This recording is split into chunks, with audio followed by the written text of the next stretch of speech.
Hey everyone, welcome once again to the Football Goons podcast. It's Super Bowl week.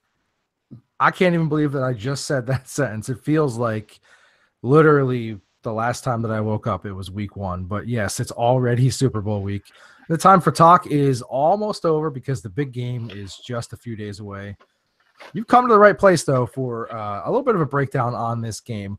We're not going to get like super exhaustive on like, hey, is player X gonna, work in this scheme, whatever. We're just gonna give you the straight to the facts, the straight to the point conversation here, because this game's gonna be just exhaustingly overanalyzed all week long. So we just want to have a little fun with it. We'll break down who's gonna win, give you who we predict to be the MVP as well, and then we're also going to take a look at some kind of ripple effect things coming out of this game and some fantasy football for 2019. But right out of the gates, I'm going to start with a question here. I heard this one being debated over the weekend, and I thought it was interesting because at first it felt like the answer was just cut and dry. But here's the question. If you had to pick, now you can't change anything about like who you are, what the things that you like or anything like that. If you had to pick between living in Los Angeles or living in Boston, considering that you have to take every aspect of it. So you're the sports fan that you are, you're the person you are, you like the things that you do. So, you take climate, you take the obnoxiousness of the fans, you take traffic, all that kind of stuff into consideration. Which of those two cities are you picking to live in? Well, I don't know much about the traffic in Boston, but until you said that, LA was the no-brainer. But that's like famous for awful traffic, man. I can't handle traffic. Like, I have to live in the city. I guess LA, like anywhere even close to it. I'd pick Boston. I think I'm not trying to get killed while I wait in traffic, and that's what comes to my head in LA. I think traffic. You jumped right to it. That's kind of the traffic. I'm not interested. It was kind of the tipping point, not so much the gangs, but the traffic and the fact that like you can't go anywhere in LA. You just can't. It's gridlock everywhere. There's a zillion people everywhere. Like if you want to go somewhere in LA or even anywhere around it, like you have to ride a bike. And even then, nah, I'm not.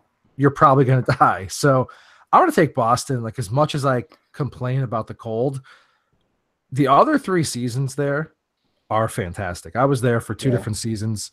It's a really nice city. I think I'd have a hard time dealing with some of the sports fandom aspects, especially Celtics fans. But I think I would deal with it over like just the massive humanity that is in LA. I'd move to Boston. I already live in a city where I hate the sports fans, so that's no different for me. Like it's just another city, and I complain about the cold sometimes too, but I think you just embrace it if you live there. Plus, I'd buy season tickets to the Red Sox, so at least I'll win in one aspect. Well, you'd be on the wait list for it, that's for sure. Yeah, I'd be on the wait list for the next 60 years until I die. Rocco just wants to live in upstate New York. No, I mean, if I have to choose one or the other, my favorite thing to do is piss people off. So I'm going to go live in Boston. And I'm gonna have a jolly old time as soon as Tommy retires and Sam Darnold runs the division for the next 10 years. So yeah, I'll deal with it. I mean, Plus, we're all moving there, so yeah, Tom's gonna play the next 10 years, right? Stand up and fight me right now. So, all right. So, as crazy as it is, it's unanimous that we're all shipping up to Boston. So. Yeah, you guys will get that one after the show. It's all right. I got it now. All right, I think I'll go to Boston. I think I'll start off. All right, let's take a look at some of the bigger stories surrounding the Super Bowl game here. We're going to take a little bit of a different approach on it because we can break down like the offense defense thing, but like I said, that's going to be all over your TV, radio all week long. So let's have a little bit of fun with it. Which team do you believe took the most impressive path this season in getting to Super Bowl 53? Can I say something before we start? Yes. I just want Rocco and the listeners to know I'm not making personal attacks this evening. I'm going to be very pro-Patriot, and not necessarily like, yay, Patriots, but just they're impressive. And I want you to know I'm not doing it because I hate you. South is doing it because he hates you. Well, maybe. But Rocco told me that if you went pro-Patriot tonight, he was going to go Jamal Adams to Pat Patriot on you. Oh, well, my back already hurts, so let's just keep going. Anyways, that being said, I'm going to say the Rams. You're going to pick the Rams. I am to this question. I think a big reason, and I'm going to go all the way back to last January. They took a playoff disappointment. They won their division, hosted the Falcons, lost. They went all in with player acquisition this offseason. Absolutely, we said it in March that the Rams were all in for this year because they can't re-sign. This is going to be a very different team next year, win or lose. They won a far more challenging division this year than the Patriots did. I know the Pats have sent, or the AFC East has sent wild card 2 straight years prior to this, but those teams are all picking in the early teens or the top 10 at this point this year. The Rams had another wild card team. They had the Niners who played tough. Of course, they also had the Cardinals, but that's only one team. I'll give the Pats the nod in the divisional round with the Chargers, although the Cowboys were far from an easy out. Then last week, the Rams went into New Orleans, beat the Saints in the Superdome, where Drew Brees had never lost a playoff game to this point. And while the Pats, we say Arrowhead's a tough place to play, this and that, and the Chiefs were obviously incredible this year, that franchise and that head coach have a history of choking at home in the playoffs. So I don't think last week was as tough for the Pats as it was for the Rams. So, I'm always impressed with the Patriots. Just being here again is incredible. This is 3 years in a row, 4 out of 5, and we don't even talk about it with our jaws on the ground that the Patriots have been to 4 out of 5 Super Bowls because in our generation or younger, it's almost what you expect at this point. I'd seen earlier that Tom Brady has made the Super Bowl 50% of his years as a quarterback. And the comparison with Steph Curry makes 47% of his threes. Tom Brady's more likely to make the Super Bowl than Steph Curry is to make a three-point shot. That's unbelievable. So while that's crazy impressive, I think this year alone, the Rams' road was a little bit tougher, so I'm going to give the nod to LA. Listen, the Patriots always find a way to win this time of year, so it's not surprising. But in terms of who had the better year, I think it's the Rams. I mean, the Rams were more impressive start to finish than the Patriots. Patriots had more hiccups this year, even to the point where when the playoffs started, a lot of people were still doubting whether or not the decline was real. And they proved a lot of people wrong that the decline wasn't real, but the questions were there because of, 5 losses, when they normally don't have 5 losses in a season and games that they let slip away that they don't normally let slip away. So the Rams were the more impressive team start to finish, but, we are still talking about the Patriots and Tom and Bill, and that makes me sad this time of year. I actually said the Patriots because part of the reason is, yes, while the Rams had a more impressive stat season and put up bigger numbers and all, I said they were going to the Super Bowl since the end of last offseason. So it wasn't as maybe impressive and surprising. I'm using synonymously here, but the Patriots, people were counting out already. And, I said that I won't be surprised if they're there again. But at the same time, I didn't expect them to be here. And yes, they have an easier path per se with a division they play in, but still, they have the worst team, and they just do it. They just do it. It's impressive that they just do it again. I kind of go back to how the Rams built this team because, Miles mentioned it. Like, how many times do you see an organization that goes out there and makes these strategic, free agent signings or whatever, and then it blows up in their face because you really can't create the chemistry that it takes to be a championship team through almost exclusive free agency for the most part. And it worked out for the Rams. Like, yes, their defense has been vulnerable at times, which is where the majority of their spending is. But when it's mattered, they've stepped up and made plays. You know what I mean? Like, even coming to the fact that Dante Fowler was a cast-off from a team who couldn't get enough help on their roster They quit on him. They sent him away. The Rams decided to take a chance on him, and he makes a gigantic play for them in the playoffs, like a game-sealing play, basically.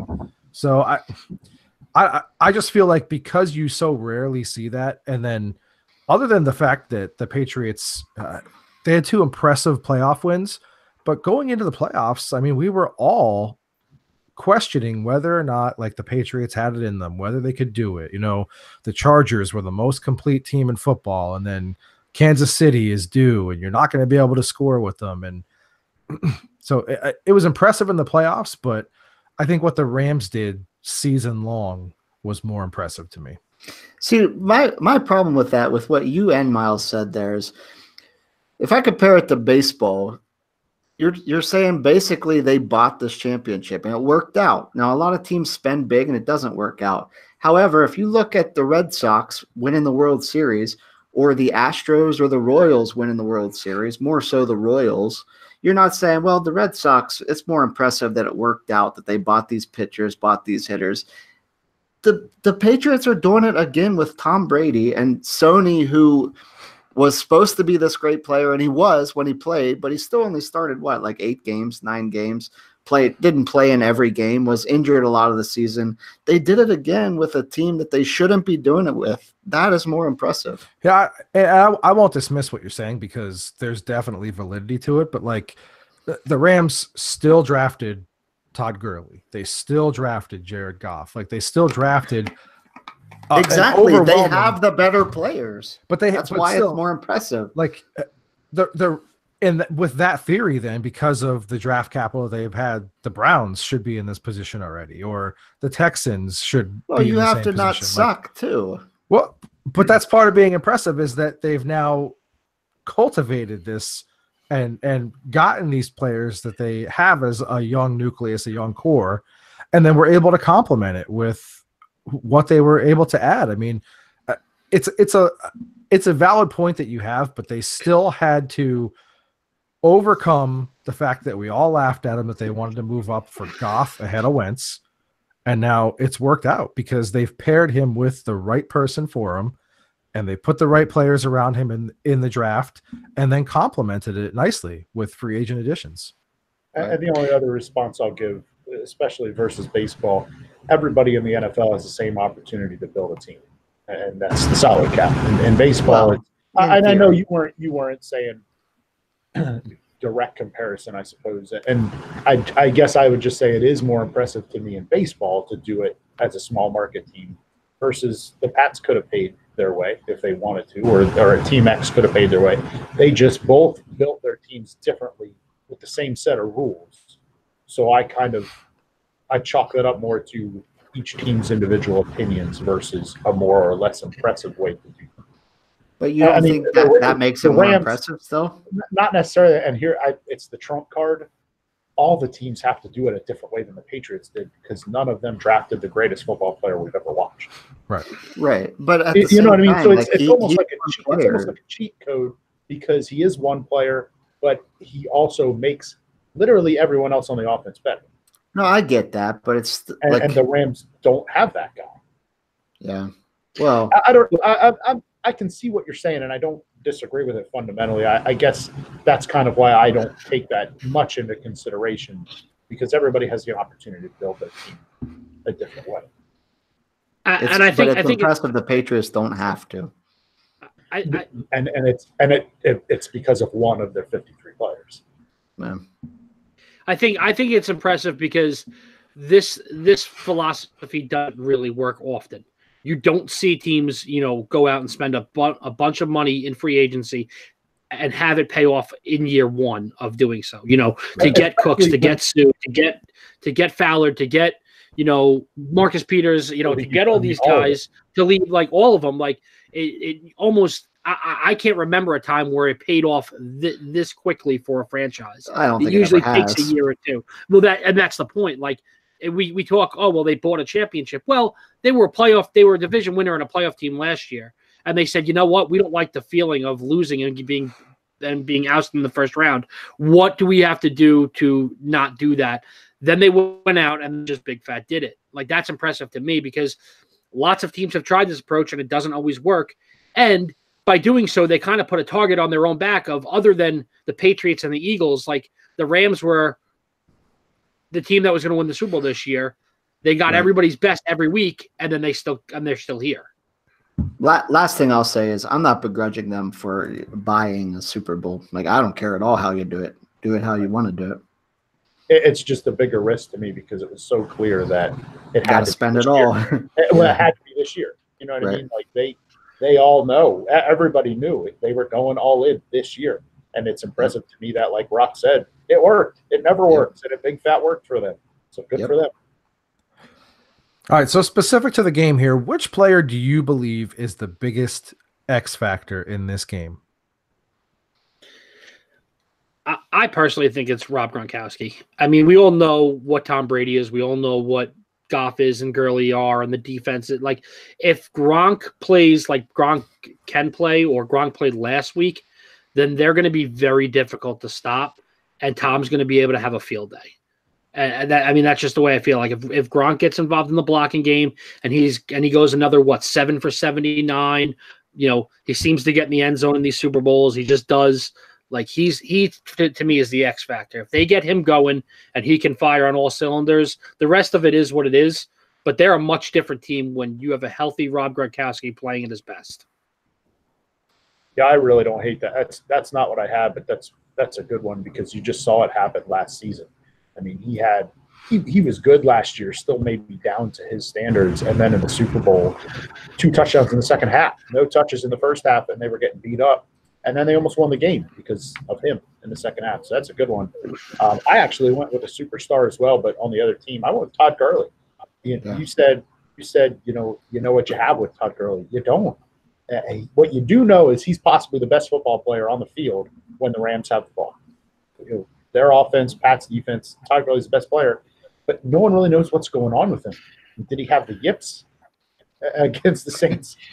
As he said, he played terrible in that game. He played sorry. Yeah, he played sorry. I couldn't remember the word he used. He played sorry. But I mean, he dropped a pass that led to a pick. He dropped another pass in the red zone that led to a field goal instead of a touchdown. Played awful football. Is it a knee? We heard about the knee. Or is he healthy and he's just not a big game player? I don't know. If it's the second one, the Rams should be really worried. C.J. Anderson's been very good while he's out. It's the Super Bowl, man. Yeah, I mean, I know C.J. Anderson played well in his only one, but you want Todd Gurley rolling. He's a difference maker. So if he's out and can't really play, I don't know that they can survive that again. And if he's himself, that's a huge boon for them on offense. Huge. Yeah, I went with James White just because this is the kind of game that kind of falls right into his lap with – you mean by that you mean the Super Bowl, right? Yeah. Listen, since 2016 in the playoffs, he's averaging 14 catches throughout the playoffs. He's got 9 total touchdowns, keeping in mind that they don't play the wild card round. Right. And average on a per game basis, he's averaging like 120 yards per game when you combine what he's rushing and receiving. So I don't get it. Wait, is that 14 catches per games? No, that's his average for each postseason. I'm sorry. Okay. I did the math, and that would be a 224 catch season. No. That'd be insane. No, that's for the entire postseason. Sorry. So, gotcha. But keeping in mind, like, teams know what he is and still can't stop him. Like, they just scheme offensively. They scheme well to get him the ball. So when you try to clog him up and not make it so that he can catch the ball as much, somehow he beats you on the ground like he did in that Falcons game. And then once they decided to stop letting him run against them, then he started catching the ball. And, even last year in the playoffs, he was just catching everything and just killing you on the dink and dunk. But whenever they need a big play to break something open, to extend a drive, it feels like it's Edelman and White. And more recently in the playoffs, it's been a lot of James White. And I just feel like he could be a matchup nightmare for these linebackers because I think the Rams have a little bit of an advantage in the secondary based on the size of the receivers, but James White is a total mismatch for their front seven, basically, to try and guard. I actually went with Jared Goff. I know quarterbacks are always an X factor, but I was going to say Todd, but I think they can overcome Todd not playing well, not playing up to Todd, and CJ Anderson covering if Goff plays well. He can't have a game like he's had either of the last 2 games. Even, he threw for 297 and 1, but also an interception 2 weeks ago or last week, whatever, against New Orleans. He certainly can't have 186 and 0. But they're going to get blown out if he has that. So I think in order for the Rams to win this game, I think Goff has to throw 3 touchdowns. And that's with Gurley, without Gurley. If Gurley plays phenomenal, which,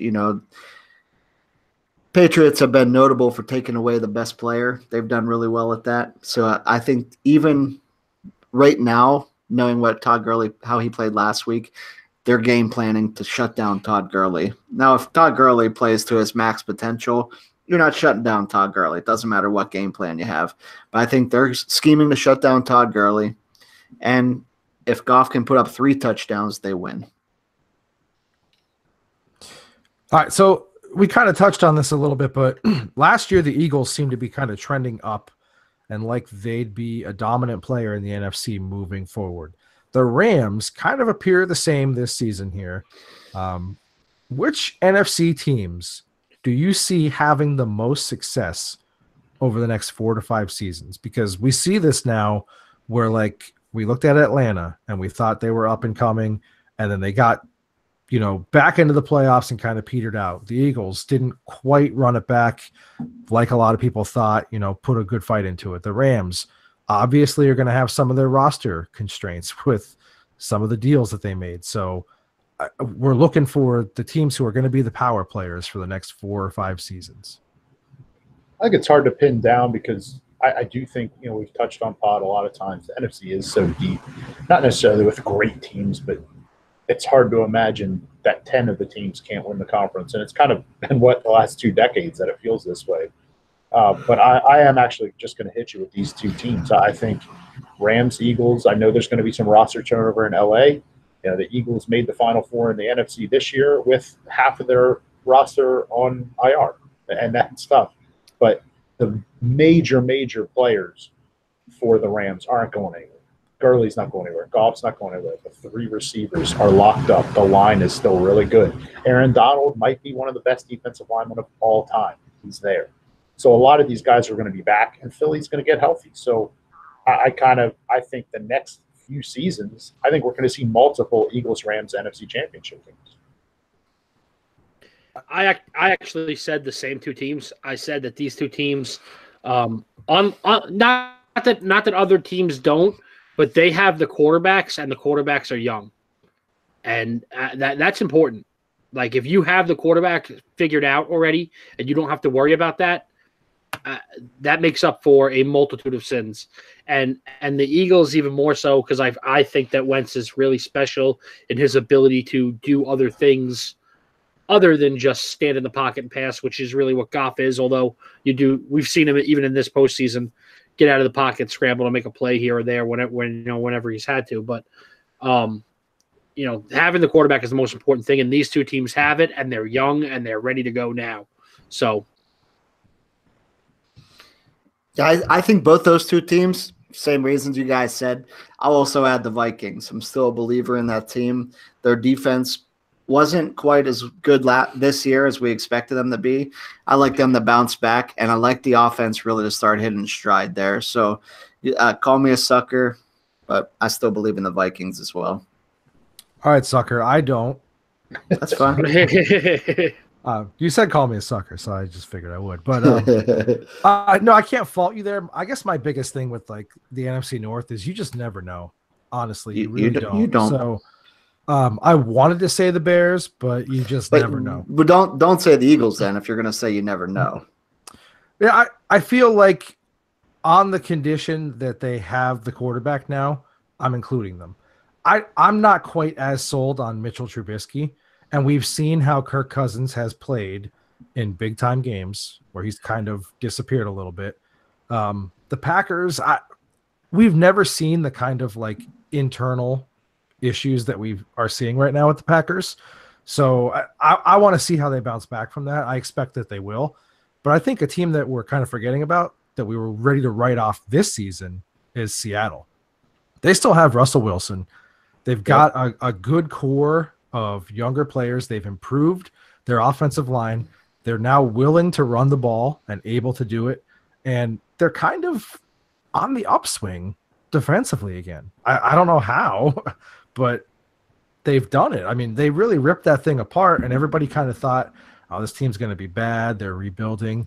And then they were one of the scarier playoff teams this year that not a lot of people wanted to play. So I think, maybe in this year's draft to add some extra pieces to that team, and they could be a scary team as well. So those are the three that I'm going with would be Rams, Eagles, and Seahawks at this point because of the young quarterback play. All right, same kind of question here, but with the AFC, we know it's been the Pats' game to lose, basically.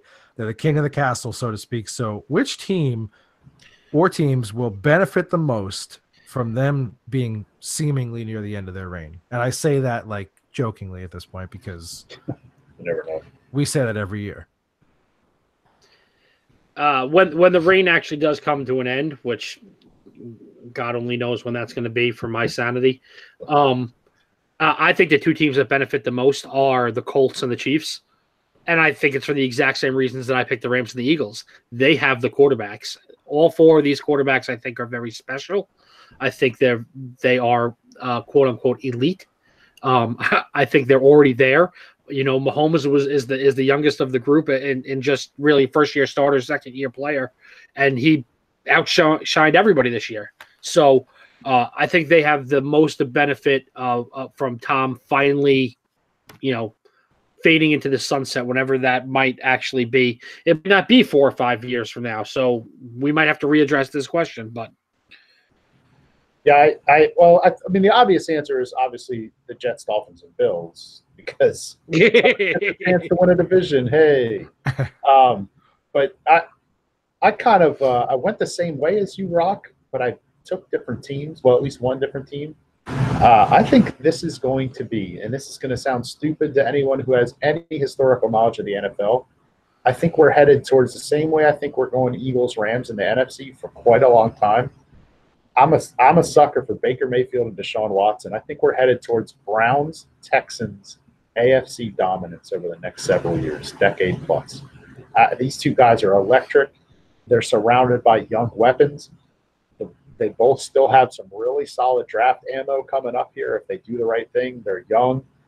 Browns a little more so on defense. Houston's going to be – they've got a big offseason here with Jadeveon Clowney especially. Got to keep him. But I like both of those teams coming forward.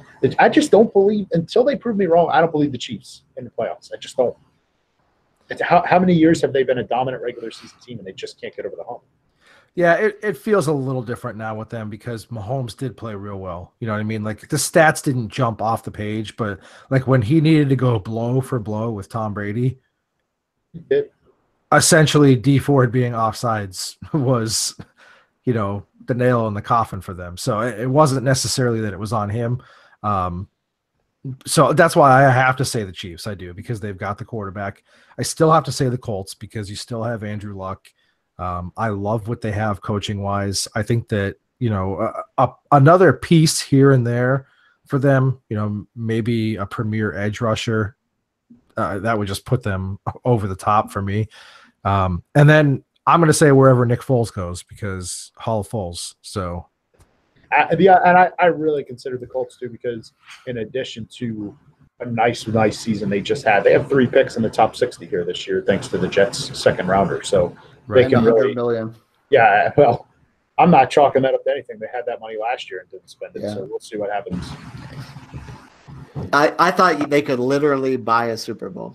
I thought they could actually buy it. That doesn't work, though. So, yeah, I actually said the same teams as South. I said the Chiefs and Colts. Basically the same reasons. They both have young cores of their team. Pieces they need to put together. Chiefs need to put some help on that defense, unless they play the Colts, and they're the greatest defense of all time. And then the Colts maybe add a corner, an edge rusher, and then also add Antonio Brown, Lev Bell, Kareem Hunt, and any other free agents they want. All of the above, right? Yeah. I didn't want to be a homer, but I do feel like the Jets are the team to take the Patriots spot once this reign is over. Yeah, in the AFC I think they East, benefit the most. So I think that they benefit the most from possibly getting to win a division, and then obviously improving as a team. They have a lot of young pieces. Another good draft this year. See what free agency does. I don't know, man. Buffalo still has Josh Allen, so we'll see. All right, I couldn't even say it seriously. I couldn't get that serious. All right, what's the number one thing the Pats have to do in your mind in order to win this game? I think they have to jump on the Rams quickly. I don't think you can afford to get one-dimensional with Aaron Donald just doing Aaron Donald things. But in addition to him, Ndamukong Suh and Michael Brockers are playing great football in the postseason. This defensive line, it's not just Donald going crazy, approaching 20 sacks. The whole defensive line is playing unbelievable football, and the secondary is a different team since Aqib Talib's come back. So I think defensively, if you can force teams to get one-dimensional, the Rams are way better. But the truth is they've had the 23rd ranked rush defense this season. So if the Pats can stay balanced, jump on them, get a score too early, stay in the game, keep the ball away from the Rams, and score with the rushing game like they have been all postseason. So it's not like I'm asking them to do something they can't do. They've been running the ball into the end zone all postseason. If they can get Sony going, I think they come out on top. Yeah, the thing that I said is to get this triple-headed running back situation, get it going early and often. I expect to see a lot of Sony. I expect to see a lot of Rex Burkhead. I expect to see James White both on the ground and in the passing game. And if they can get those three going, it could be a long day for the Rams. I think it's simple. I think you just have to control the clock, which the Patriots are able to do typically. It's something that they want to do. When you've got an offense that could strike as quickly as the Rams are capable of doing, you can't let them find any kind of rhythm. So as a play caller, you can't let McVay get into a rhythm. As a passer, Goff can't get into a rhythm. Those running backs, if you keep them from really getting going and getting lubed up, it's going to be hard for them, to really establish themselves. So I think if they control the clock, this should be a win for the Patriots. Yeah, I said basically the same thing. I think they need to outscore the Rams. Now, while that's the John Madden answer, just score more points. They need to score more points. I don't think without a couple big stops they can score with the Rams. I just don't think they're the team that can do that. Now, I know they did that with the Chiefs twice now, but the Rams, they have a few different pieces here and a better defense. So I think if it starts getting out of control and the Patriots have to get away from their game plan, which I've never seen the Patriots do, but if it starts to slip away from them a little bit and they have to alter their game plan, I like the Rams to win this game. All right, so what's the number one thing the Rams must do in order to win the game? I'm going to jump in first because Deal kind of just joked about it, and my answer is score points. Yep. Last season, the Patriots' number one offense in the league, that's 2017, and the Eagles were the fourth in defense in the entire league. And the Patriots laughed about that after the Eagles were fourth in the league and only allowed 17 points in their two NFC playoff games. The Pats went off for 613 yards and 33 points against the number 4 defense that was playing like the number 1 defense. Well, this year, Pat's still top 5 offense. We're saying that they're not really the team that can score with teams. Yeah, they can. And then the Rams, not 4th in defense, 19th in defense. They didn't allow 17 points in their NFC playoffs. They allowed 45 points in their NFC playoffs. So it's a worse matchup than last year. But the good news is they absolutely, I agree with you, Deal, they have an offense that can score with the Pats. So what they need more than anything, and I'm going to touch on, Deal, you said this 15 minutes ago. Jared Goff has to have a better game. His two playoff games, yeah, they're 2-0, so they're going to take it. He has a 74.4 rating against Dallas, and his good game was an 83 rating against the Saints. Like, it's 2018. How do you have a 78 rating in the playoffs and win?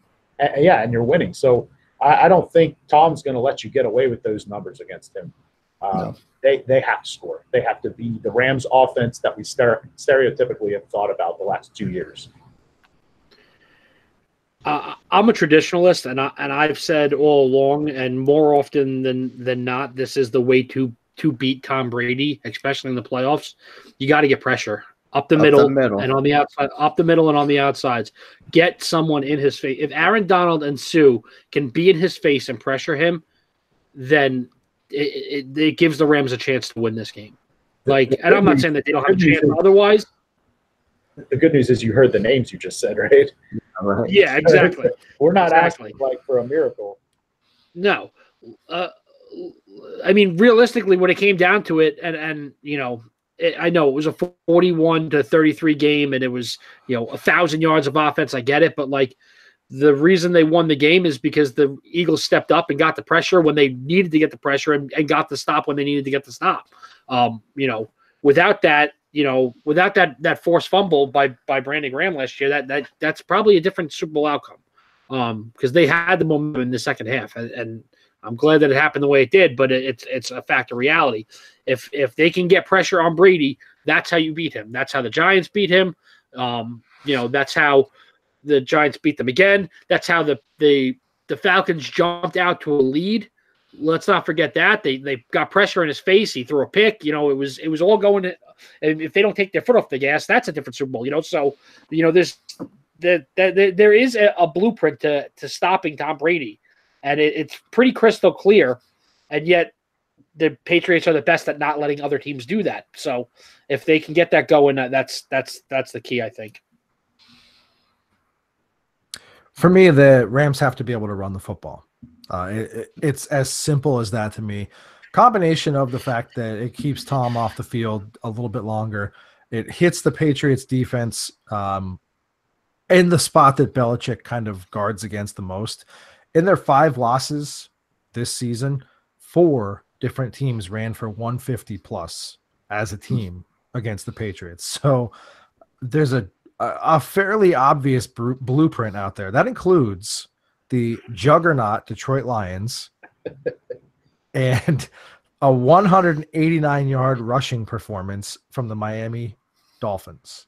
All right, so the Steelers were able to run the ball and they beat them.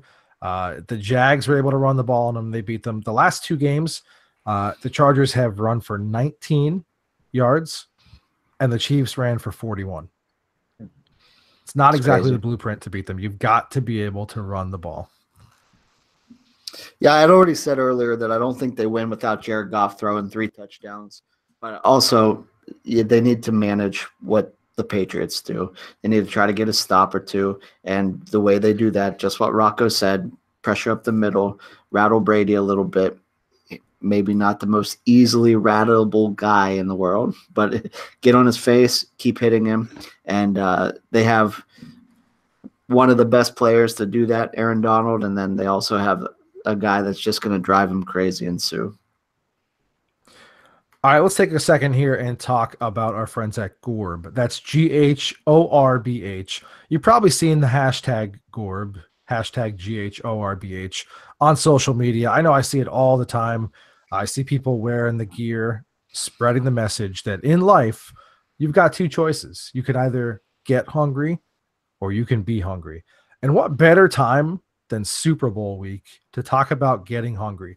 We've got 2 teams that have been preparing now for an entire season and have kicked it into high gear these last 2 weeks to try and put together the best game plan to accomplish their number 1 goal on their list for this past season, and that's to hoist the Lombardi Trophy. They didn't just decide one day that, hey, I think we're going to kind of go for this a little bit. They put everything that they had into it. They got hungry and they went after it. And that's what you've got to make the choice to either get hungry or be hungry. Check out gorb.com, GHORBH.com. You can find all kinds of great gear. for men, for women, for kids, all kinds of colors, styles, different sizes that they've got. They got you covered 100%. It looks good. It feels good. We know you'll love it because we do. Gorb.com. Check it out today. All right, so just some general NFL discussion here because, everybody's really talking about the Super Bowl, but it seems like the biggest non-Super Bowl story in the league right now is Antonio Brown.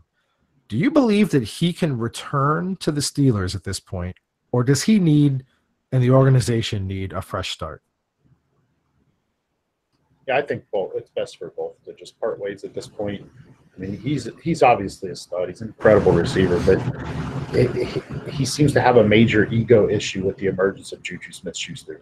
And it took kind of his antics, which were always there, and multiplied them by 1,000. So Juju's not going anywhere. If anything, he's probably going to keep progressing. How many times have you heard how many people talk about year 3 for a receiver? Well, Juju's entering year 3 already as a top 10 receiver. So he's not going anywhere. And then on top of that, the team just they're not surviving with him in there. Can you guys name me 3-4 more talented teams to miss the playoffs that you can remember?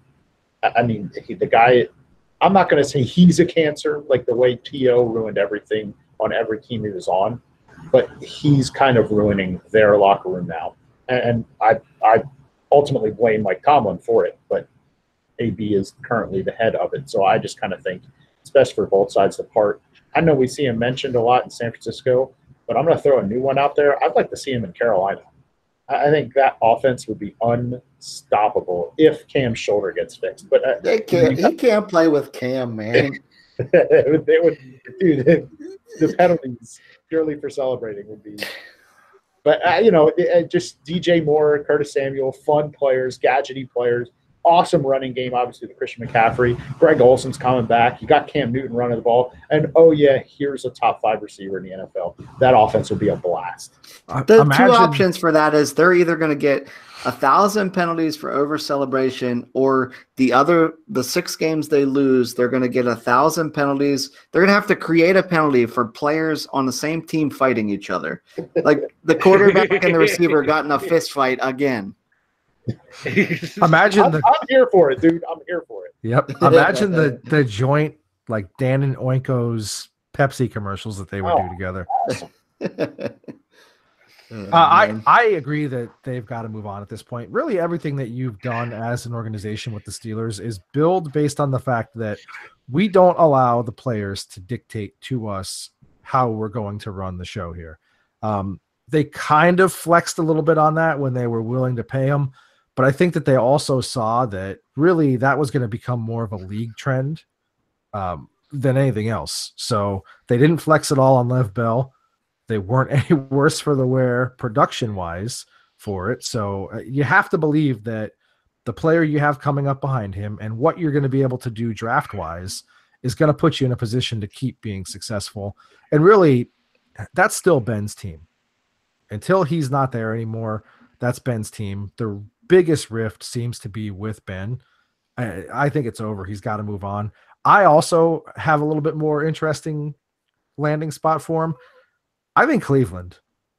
How hilarious would that be if he ends up on up and coming Cleveland offense as a former Steeler? The thing is that they're not going to cut him outright. He's going to be traded, so they're not going to trade him to Cleveland. I mean, that's just not going to happen. I agree. Everybody's got a price. I agree that they're going to part ways. Listen, I do like to make this point though. It's easy for them to do this because they have Juju, and it's easy for them to.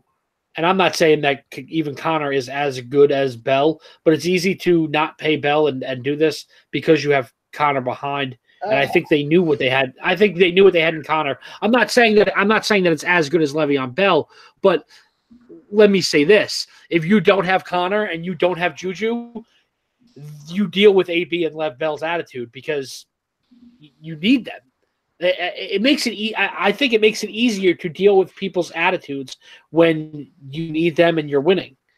If you don't need them and you're not winning, then then you can deal with the ramifications of cutting an AB, cutting a TO, But if you don't have anything behind them, luckily for the Steelers in this case, they had Connor and they have Juju. All right, on the surface, there seems to be fewer open quarterback jobs in the league this season. So, I know every year we talk about these teams could use a quarterback in the draft or this or that. It seems like it's a lot lighter this year. So, if you are a team who's looking to fill one of your openings at the quarterback position, which would you prefer this year? The draft, considering that, so many people are down on this class, or free agency where there's some veterans there, but we don't really quite know if any of those guys are going to lead you to a title. So the teams that I have pegged are the Bengals, the Broncos, the Jaguars, the Dolphins, and the Redskins. So I guess the first question I'll ask is, which of those paths would you prefer? And is there a team in this group that you feel is a definitive draft or free agency? Yeah, I do. I think there's 3 teams that are definitive one way and 2 teams that are definitive the other way. I think I would be absolutely shocked if the Redskins don't bring in a free agent quarterback to address their needs, being that we're learning now that Alex Smith is not going to be the same way. There's not going to be able to play next year, more than likely. I would also be shocked if the Jaguars don't address it, because I think they feel like they're a quarterback away and they don't want to have to develop somebody for a year or two, because by the time that player is ready to step up, that defense is going to be having to be paid and all that stuff. And I think they realize that their window for success is literally like right now, and that's it. So I think they'll also address it through free agency. And I don't think the Broncos are willing to take that chance either. I think they're going to address it through free agency. As for the Bengals and the Dolphins, I absolutely expect them to start the rebuilding process now. It's a hard one because, on the surface, the quarterback class, not great. You kind of said that already. And on the surface, it's a better it's a better free agency / trade market than we generally see with names like Foles, Flacco, Bridgewater, Tannehill, Andy Dalton might be available. At the same time, it's just a crap year to need a quarterback. That happens. That's a thing. And the reason I say that is even the free agency / trade market, the homer in me loves Nick Foles, and so maybe he's a little bit different from this conversation. But guys like Flacco, Tannehill, Dalton, Bridgewater, if they were good franchise quarterbacks, they're not on the market. A lot of uncertainty. That's not a thing. It's a ton of that uncertainty. And I don't mean to say none of those players can work out. Of course they can. I've been a huge Teddy Bridgewater fan, back to Teddy Gloves at Louisville. I love the guy, but he hasn't worked out to this point. Flacco got carried to a ring by his defense. He's been okay. Tannehill's not great. Bortles, not great. Andy Dalton, okay, I guess. Sometimes great. Yeah, great. And sometimes dreadful. Never okay. Yep. Never okay. So ultimately, I kind of cheated with the question. There's a shocker. It's just a crap year to need one. It's 1-year deals for me. Absolutely. Now, that said, I'm already reading that John Elway is, quote, spitting with Drew Lock. So maybe there's a draft answer for you right there. Drew Lock's going 10. Somebody's going to take Dwayne Haskins in the top 10. Is it Jacksonville? Is it the Giants? I don't know. Guys like Kyler Murray, who knows what's going to happen? So as much as we can always say, hey, this draft class is not good, and even Patrick Mahomes tweeted out his draft class wasn't supposed to be good, and he and Trubisky and Deshaun Watson were hanging out at the Pro Bowl this past weekend. So we never know whether the class is good or not. On the surface, ultimately, if I'm one of these teams, I'm patching it up with a 1-year deal, and I'm waiting until 2020. Yeah, we'll see. But I think the Bengals still stay. I'm always a sucker for the Bengals. I don't know why. Yeah, it's going to be hard to move on, I think. Yeah, I think they stay. I think the Broncos, they could draft somebody. I'm not sure it's going to be in the first round, but they could draft somebody. I still think Case Keenum probably starts there. The Jaguars, they're ready to move on. Bortles has to go. So I think they'll be the first one, but I think they get a free agent. I don't think they take it in the draft. Dolphins most likely move on as well. I think they also get a free agent. Redskins also a free agent. So I think none of these guys maybe take a later draft pick on a quarterback on a flyer. I don't think any of those take an early one, and I think that they, the quarterbacks have to get drafted, but I just don't think that these three teams are the ones to take them. Not to drag it on, I think Washington's actually a prime spot for a draft because Yeah, we're all saying 1 year because we do expect Alex Smith to hopefully return in 2020. I mean, I've not exactly been his biggest supporter over his career, but at the same time, I respect what he's done, just not in the fantasy aspect, but I respect you don't wish ill on him. but I don't want that to be the way his career ends. I mean, we say he'll come back, but at the same time, what is he, 34 now? And we're saying, okay, 35, he's not playing. He's going to come back at 36 after a major reconstructive surgery. I think. I mean, I hope he does, but it is a lot to ask. And you could be talking about, hey, the Skins get to be that team where maybe they go Bridgewater for a year, you draft Kyler Murray and let him sit for 2 years. And before you go crazy over that, it's the Aaron Rodgers, it's Phillip Rivers. These guys do it. It happens. And then Kyler Murray takes over in 2021. So I kind of think the Skins are a prime quarterback spot. My thought with them is just that I think that Teddy Bridgewater, if they get a player like that, still young enough that they can say, let's see what we have with him. And if he sucks, let's draft one next year. Yeah. Or even Flacco, if you want to say Bridgewater. Like Flacco might be looking for a 1 year. Let me remind the league, I've got a giant arm and I get a huge payday, Actually, this is kind of new information, and like I said, I don't want to drag this on, but the one thing that I realized this week, and it hasn't really been talked about, so I'm not saying that like I have insider information, but I remember how much Jay Gruden liked Andy Dalton, and how well they work together, and like if he becomes available in any way, like that's a good like. I think Jay can sell that to the owners and be like, "Hey, I can work with this guy. This is the reason why I didn't want Robert Griffin in the first place, is because this is the type of quarterback that I want, And I think that's a good landing spot for him and for them personally, for a fresh start for him. With Jay Gruden, they're going to need something. If not, because Alex Smith's career is pretty much over, but. Because you don't know what you're going to get if you draft a Murray or a Haskins or a Locke or whatever. All right, so quickly on this next one here, just because I think this is kind of a fascinating thing to think about for 2019 fantasy. Assuming that Kareem Hunt ends up with a team where he's positioned to start, because all the conversation is that there are a lot of teams that are willing to go ahead and give him a shot. Where does he fall in line among your running back pre-ranks for 2019? I didn't give this an exact number. He's still a mid to back end RB1. I can't put him with Gurley, Saquon, or Christian McCaffrey yet, but he belongs with Le'Veon Bell, Kamara, Melvin Gordon. That tier. At that point, for me, everybody's rankings are going to be different. It's going to be based on offseason moves, the draft, the schedule, if you want to go that deep into it, and just personal preference. Are you scared of injury? Is he suspended is kind of a big one too. So size of your league, what percentage of your league makes the playoffs, things like that. But he should ultimately be no worse than a third round pick. And that's like 6-game suspension kind of deal. But he's got to be drafted pretty high still because he's so talented. And if someone's taking that PR hit, they got plans for him. Yeah.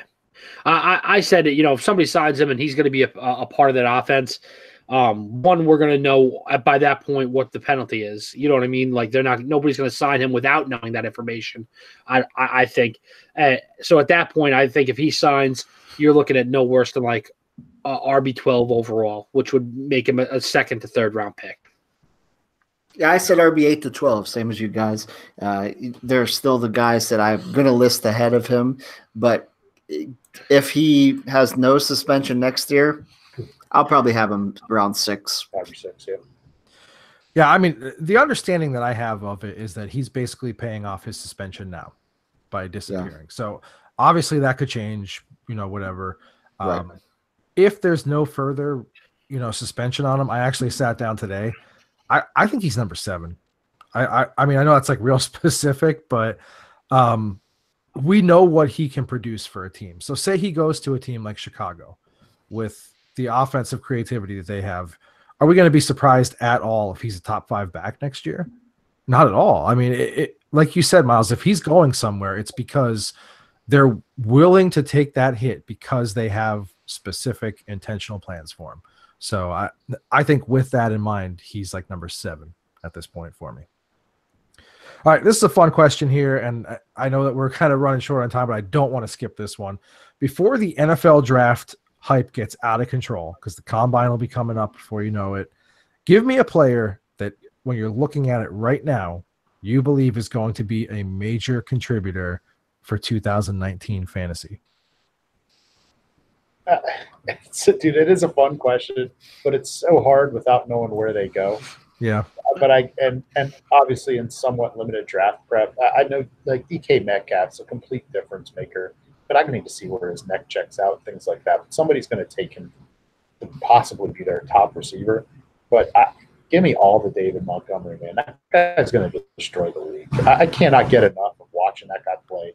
His contact balance is unbelievable. His agility is unbelievable. He doesn't have the breakaway speed of some of these guys, which is why someone's going to steal him in the late 2nd, 3rd round. I'm talking to you, Howie Roseman. Give me all the David Montgomery. But he just has skill that's going to transfer. I'm scared of running backs that are pure speed. This guy knows how to make people miss, and he knows how to break tackles. I love it. If he lands in a spot where he's fantasy relevant, I guarantee I will own a ton of David Montgomery. I have a little bit of all right, I'm going to just say something, and I'm just going to go ahead and say it. All right. Seems like you're going to take a while until you say it. Josh Jacobs is the second coming of Alvin Kamara. I just said it.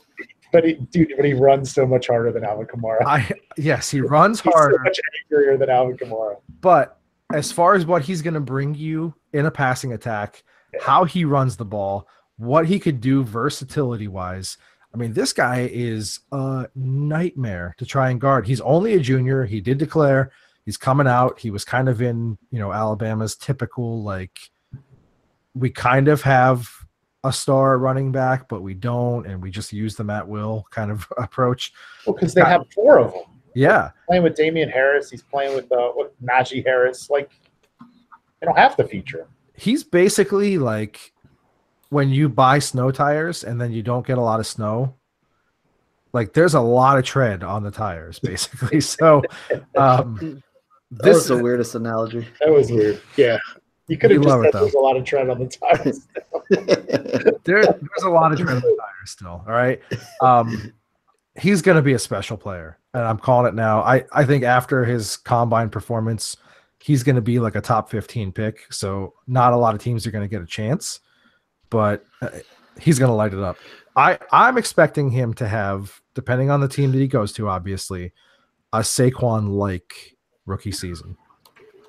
I'll level with you real quick. If you actually looked at my notes here, I have Josh Jacobs typed up. I just changed my mind midstream because I just love David Montgomery so much. You shouldn't have changed your mind. We could have been tread buddies. I don't see now. I'm kind of proud that I didn't go with it because I don't want to be a part of that analogy. I never even heard of Josh Jacobs. I don't even know who that is. I wanted to go with one of these wide receivers, whether it's N'Keal Harry or DK Metcalf, but it's so hard for rookie wide receivers to really make that jump. It's one of the few positions where like it's almost like given where other than 13, 14, you just don't see that happen often with wide receivers. So I went to the running back ranks and I went with Montgomery. I think both of the Alabama guys are very good, versus Harris and Jacobs. I think they're so specific that it really depends on where they wind up. I mean, I'm just being honest.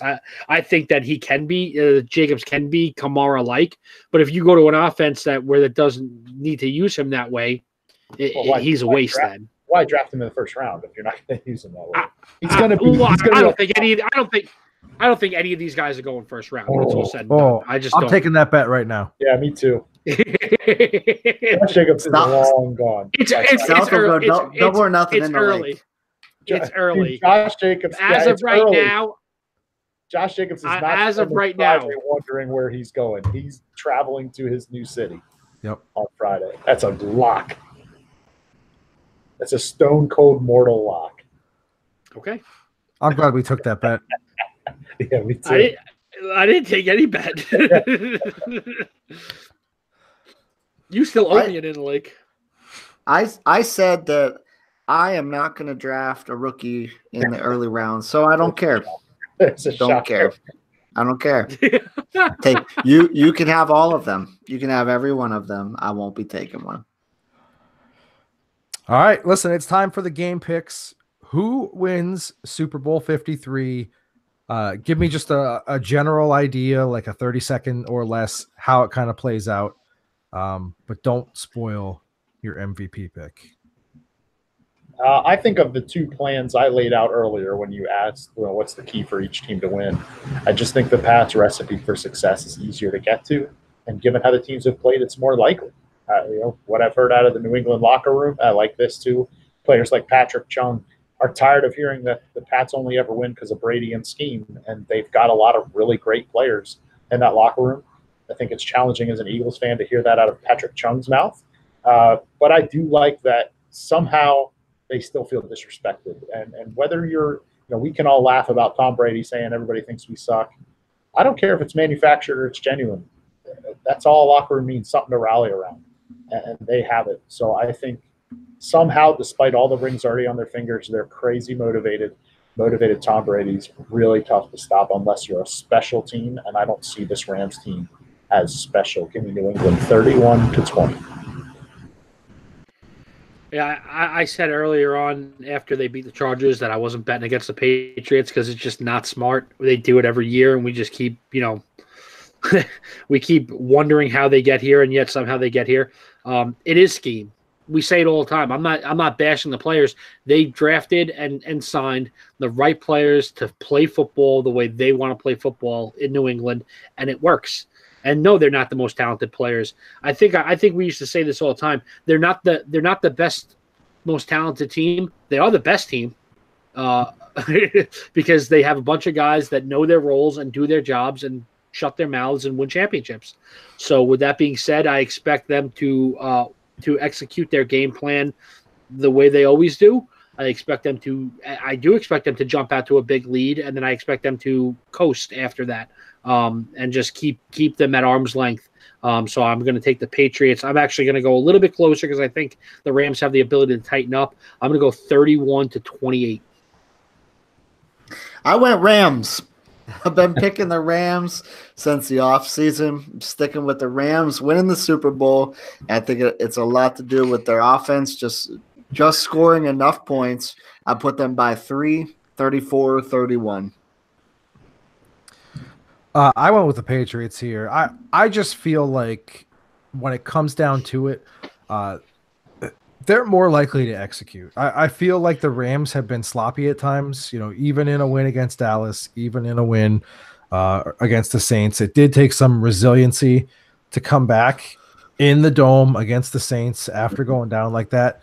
But if you go down at all to Tom Brady, he's just going to put his foot on your throat. Like, that's the difference with the Tom Brady effect. I think it probably is a little bit more of like a shot for shot kind of thing. Like, it doesn't really ever get completely out of control. I've got it as 34-27 New England. All right, so the last order of business, we need Super Bowl MVP. Yeah, I like to stay consistent, and I said the Pats would have to win because they stay balanced and they run the ball. I think Sony Michel's unreal postseason continued. He culminates in the first rookie Super Bowl MVP performance in league history. 130 total yards, 2 touchdowns. Critical in keeping the ball away from Sean McVay's offense, pacing the Pats to ring number 6. I love Sony to be involved, but I also love James White to be involved, and I also love Rex Burkhead to be involved. And because those three guys are involved, I think that it gets spread too thin. I think this is a typical Brady performance. We're going to see probably like 297 to 315 yards, right in that range. He'll throw a couple of touchdowns. He'll get the MVP. I said that Jared Goff was going to have to throw 3 touchdowns in order for them to win. If Jared Goff throws 3 touchdowns, he's the MVP. I picked Jared Goff, 28 for 38, 304 yards, and 3 touchdowns. Dude, he said general stat line. No, I didn't want that. 7 completions on quick outs, 3 screens. That's what you're going with. If you want to talk about it, I'm also picking Goff to rush for a touchdown. Stop it. Rush for a touchdown, and he's just going to lose his mind. He's going to lose his mind when he rushes for a touchdown. Is he going to Gus Farad it? He's just going to. That play's going to come with 34 seconds left to wind down the clock. Double zero as he scores. He's gonna run out the tunnel. It's going to be the greatest day of my life. Don't tell my wife I said that. or your 3 children. Yeah.